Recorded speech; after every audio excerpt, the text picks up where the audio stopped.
గౌదర్బార్ వారి 7 హెర్బ్స్ వేప, కుంకుడు, ఉసిరి, అలోవెరా, నిమ్మ, హెన్న, బ్రహ్మి 7 రకాల ఔషధ మూలికలతో తయారైన షాంపూ జుట్టు రాలడం అరికట్టి చుండ్రుని నివారించి మీ జుట్టుని ఆరోగ్యవంతంగా ఆకర్షణీయంగా ఉంచుతుంది. సొంపైన శిరోజాల కోసం గౌదర్బార్ వారి 7 హెర్బ్స్ షాంపూ. బాగా గమనించండి, ఏ జంతువు కూడా ఈ ప్రకృతిలో దేన్ని గబ్బు పట్టించేసో భ్రష్టు పట్టించేసో వెళ్ళిపోవండి. వాటికి జ్ఞానం ఉన్నా జ్ఞానం లేకపోయినా వాటి యొక్క విధానం చూస్తే, ఇప్పుడు ఏదైనా మనం ఒక కుక్కకి నేల మీద ఏదైనా వేశారనుకోండి, అది తినేది చూస్తే మనలాగా మళ్ళీ తిన్న తర్వాత కంచం గడుక్కునేటువంటివి తెలియదు కదండి వాటికి.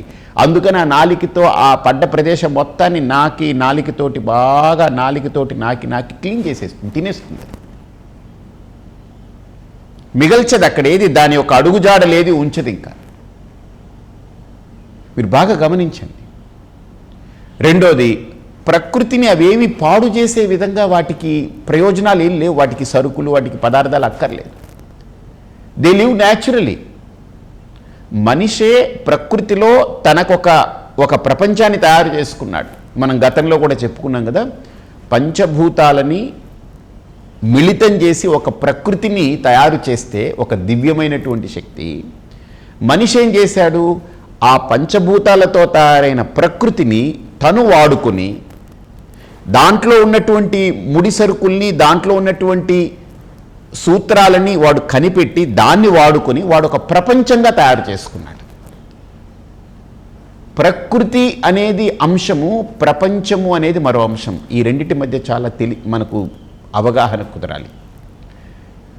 ప్రకృతి అనేది పంచభూతాల యొక్క సమ్మిళితంతో తయారైనటువంటిది ప్రకృతి. కానీ ప్రపంచం అనేది మనిషి తన కోసరం మాత్రమే సృష్టించుకున్నటువంటి, దాన్ని మార్పులు చేసుకున్నటువంటి, దాన్ని ఒక రకంగా ఉన్నదాన్ని పూర్తిగా దాన్ని మార్చి పాడేసి తనకు అనుకూలంగా, తనకు అనుగుణంగా, తన కోసరంగా తయారు చేసుకునేది ప్రపంచం. అందుకనే ప్రపంచం మనిషి యొక్క మేధతో మార్పు చెందినటువంటిది. ప్రకృతి దివ్యమైనటువంటి శక్తి యొక్క ప్రణాళికతో పంచభూతాల యొక్క సమ్మిళితమై ఆవిర్భవించింది. కాబట్టి ప్రకృతిలో జంతువులు, జీవరాశులు, స్థావర జంగమాలు, చెట్లు, పుట్టలు, గుట్టలు, మట్టి, కొండలు, వాగులు, వంకలు, నదులు, సముద్రాలు, సూర్యచంద్రాదులు, ఆకాశం, నక్షత్రాలు, ఇవన్నీ ఏదైతే ఉన్నాయో అవన్నీ ఒక అద్భుతమైన ఒక హార్మనీ, అంటే ఒక సమతుల్యతను పాటిస్తూ పోతూ ఉంటాయి. కానీ మనిషి ఆ ప్రకృతిలో వాటిలాగానే ఉండిపోయి ఉంటే ఈ ప్రకృతిలో వేరే వికృతి ఉండేది కాదు. కానీ ఈ ప్రకృతిలో వాడు విలక్షణుడు కదా, అది నిరూపించుకోవాలిగా, వాడికి ఒక మేధ ఉందిగా, వాడికి అన్ని డిస్క్రిమినేషన్ ఉందిగా, అన్ని తెలివితేటలు ఉన్నాయిగా. అవన్నీ కూడా ఏమైందనంటే నేను, నాది అనే ఆ రెండిట్లో బాగా గమనించండి, నేను, నాది అనే అహంకారం, మమకారం అనేటువంటి ఆ బంధనంలోకి అన్నీ వెళ్ళిపోయాయి. మానవ మేధ, మానవ మనుగడకు ఇచ్చినటువంటి విచక్షణ జ్ఞానం, మానవ జాతికున్న విజ్ఞానం, మానవ జాతికున్నటువంటి స్ఫూర్తి, శక్తి, తర్వాత ఒక సృజనాత్మకత, ఇవన్నీ కూడా నేను, నాది అనే దాంట్లోకి బంధింపబడిపోయి మానవ జాతి ఏం చేసుకున్నట్టు ఈ ప్రకృతి అంతా నా కోసమే ఉంది, ఈ జంతువులకు కాదు అని చెట్లను నరికేసుకుంటాడు. వాడు నగరాలు పెంచుకుంటూ పోతాడు. ఇసుకని తీసేసి అమ్ముకుంటాడు, దానితోటి రకరకాల కట్టడాలు కడతాడు. ప్రకృతిలో ఇసుక మట్టం పడిపోయిందనంటే నీళ్లు కూడా మనకు ప్రాబ్లం అవుతూ ఉంటుంది. అంటే వాడి సౌకర్యాలని మించిపోయినటువంటి విలాసాలకి ప్రకృతిని పరివర్తన చేసి, మార్పు చేసి, దాంట్లో గందరగోళాలు సృష్టించి, వికారాలు పుట్టించి దాన్ని వికృతిగా మార్చుకుంటాడు, కకృతితో బ్రతుకుతాడు. ప్రకృతిని వికృతిగా మార్చి వాడొక కకృతితో బ్రతుకుతాడు. రెండోది, వికృతిగా మార్చుకున్నటువంటి ప్రపంచంలో మనుషులు చూడండి ఇంకెలా ఉంటారో. నాది, నేననేది వాడికి ఎప్పుడైతే వచ్చిందో జంతువులు, చెట్లు, చేమలు, పురుగులు, పుట్ర, ప్రపంచం, నది, వాగు, వంక ఇవన్నిటిని పక్కన పెట్టేశాడు. అవి ఎలా బతికితే బతుకుతాయి, లేకపోతే లేదనేది. వాడికి అన్నీ కావాలి. వాడు అన్నిటినీ పొల్యూట్ చేస్తాడు. మళ్ళీ వాడికి మటుకు ప్యూరిఫైడ్ కావాలి. వాడి వ్యర్థాలు, వాడి కాలుష్యాలు తీసుకెళ్ళి నదుల్లో కలుపుతాడు, సముద్రాల్లో కలుపుతాడు. డ్రైనేజీలు అన్నీ పెట్టి విష పదార్థాలని తీసుకెళ్ళి వాడు సముద్రాల్లో, నదుల్లో కలుపుతాడు. కానీ వాడు మంచినీళ్ళు తాగాలి కదా, అందుకని ఆ నదిలో నీళ్లు తీసుకొచ్చి మోటార్ పెట్టుకుని ప్యూరిఫై చేసి దానికి మళ్ళీ కొంత డబ్బులు ఖర్చు పెట్టి వాడు ప్యూరిఫైడ్ వాటర్ తాగుతాడు, మినరల్ వాటర్ అని తాగుతాడు. దానికి 50 రూపాయలు ఖర్చు పెట్టి ఒక బాటిల్కి, అంటే దాంట్లో 3 గ్లాసులు 4 గ్లాసులు ఉంటుంది, దాన్ని తాగుతాడు వాడు. 1 లీటర్ నీళ్లు 50 రూపాయలకి కొనుగోలు చేసి తాగుతాడు. కానీ అక్కడ ప్రకృతి ఇచ్చిన కొన్ని అసలు అనంతమైన జలాన్ని కాలుష్యము, వ్యర్థాలు, విషాలతో నింపుతాడు. అంటే అందులో చేపలు కానీ, క్రిములు కానీ, జంతువులు కానీ, తాగేవి కానీ, చెట్లు కానీ మొత్తం ఆ విషాలతోటి, ఆ వ్యర్థాలతోటి సచ్చి నాశనం అయిపోవాలి. మరి వాటి ఉసురు ఎవరికి తగులుతుందండి? మానవ జాతికే తగులుతుంది. ఆ వ్యర్థాలు, విష పదార్థాలు, కాలుష్యాలు దాంట్లో వదలడానికి కారణం ఏంటి? నేను విలాసంగా బ్రతకాలి కాబట్టి పెద్ద పెద్ద కర్మాగారాలు, ఇండస్ట్రీస్ అన్నీ తయారు చేసేసుకున్నాం. అంటే నేను వాటిని వ్యతిరేకించట్లేదు, అంటే ఎక్కడ లోటుపాట్లు జరుగుతున్నాయి, ఎక్కడ ఏం జరిగిందనేది. అందుకనే ప్రకృతి, ప్రపంచం ఇది రెండిటి మధ్య ఒక గీత గీయాలి.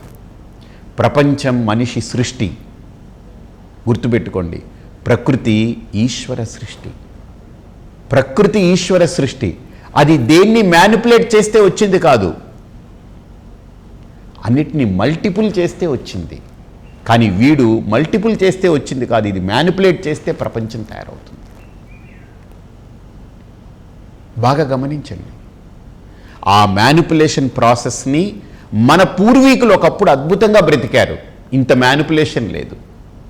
ప్రకృతినే వాడుకునే వాళ్ళు దాన్ని ఏ రకంగా వాడుకొని దాన్ని తయారు చేసుకోవాలో ప్రకృతికి అతి సమీపంగా బ్రతికారు. కాబట్టే వాళ్ళు ఆరోగ్యంగా బ్రతికారు, ఆనందంగా బ్రతికారు, ఆహ్లాదంగా బ్రతికారు, ఒక విజ్ఞానంతో బ్రతికారు.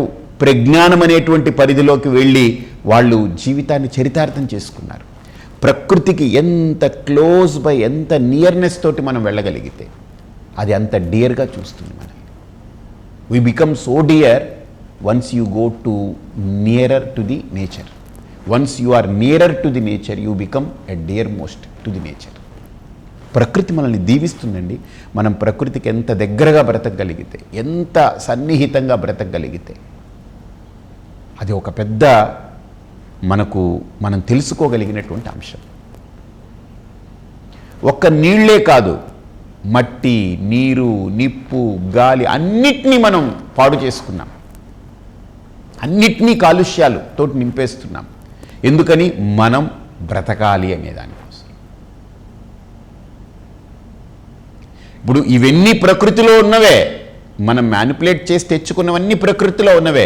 కానీ అవన్నీ ముడి సరుకుల రూపంలో ఈ ప్రకృతిలో దాగున్నప్పుడు వాటి ద్వారా వచ్చే లాభాలని, ప్రకృతి అందించే లాభాలనే పొందాలి. కానీ అందులో ముడి సరుకుల్ని మనమే చేతిలోకి తీసుకొని అవి అందించేదానికంటే విభిన్నంగా మనం రకరకాల మ్యానిపులేషన్స్ తోటి తయారు చేసుకునేటప్పటికీ అక్కడ అవన్నీ విషాలు, వ్యర్థాలుగా మారిపోతున్నాయి.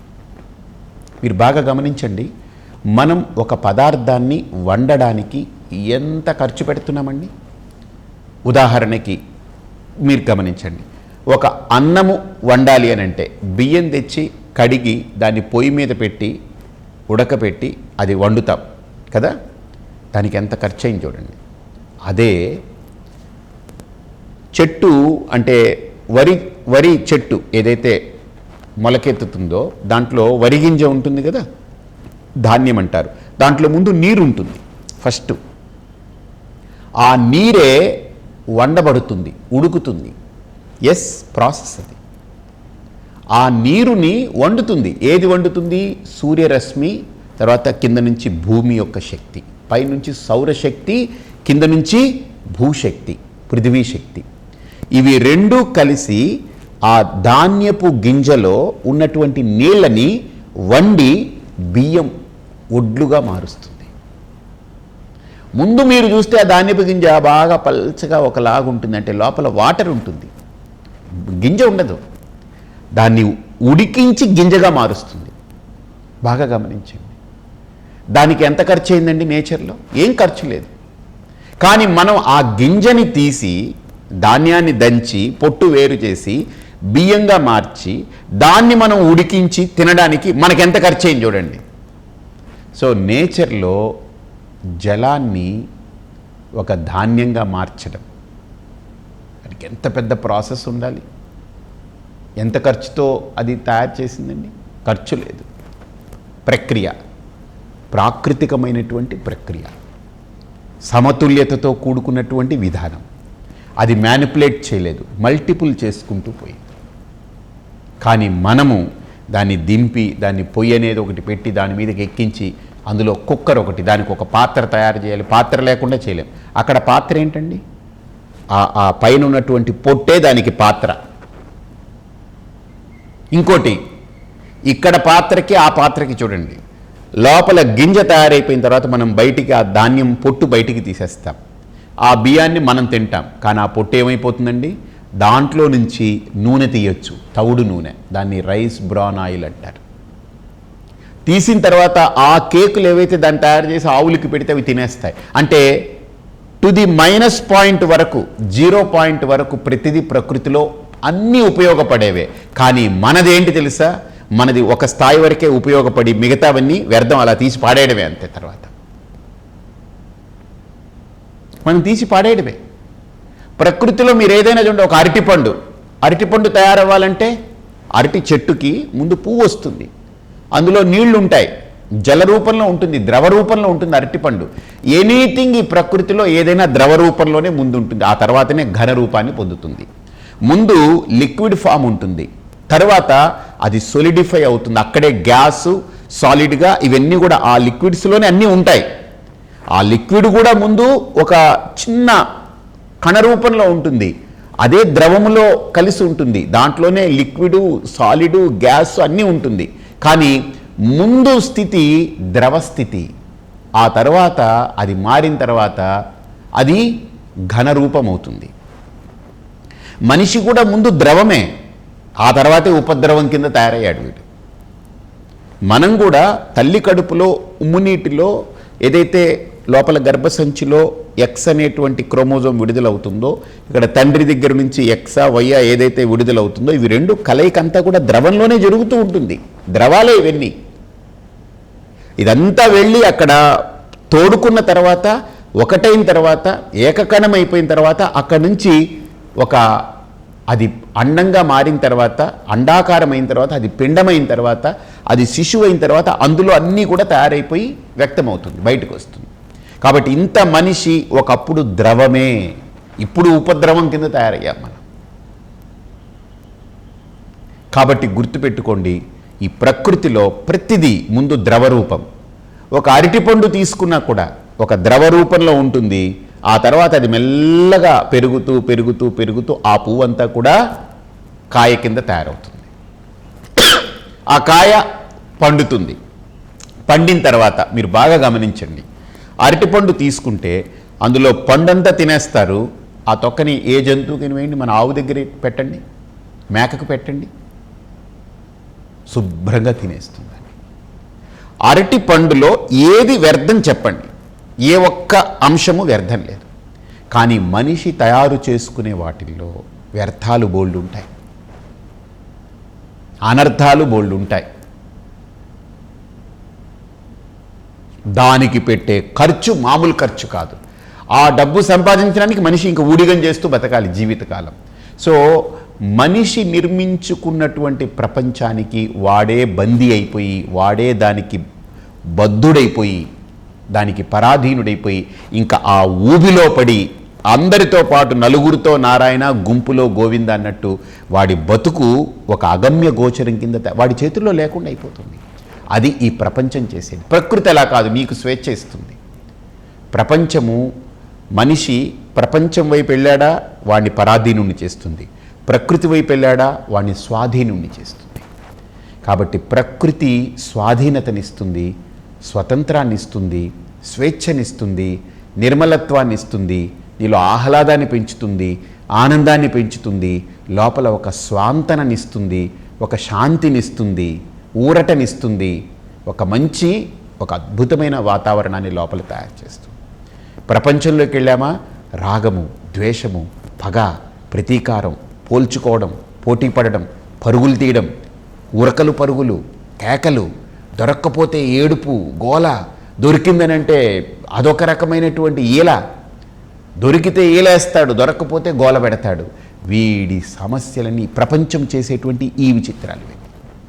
కానీ మనిషి ప్రపంచంలో బ్రతుకుతూ ప్రపంచాన్ని దాటి ప్రకృతితో మమేకమే బ్రతకడం మొదటి మెట్టయితే, ఆ ప్రకృతిని కూడా దాటుతూ అవతల ఆ పరమాత్మతో బ్రతకగలగడం అనేది సాధన యొక్క పరాకాష్ఠ స్థితి.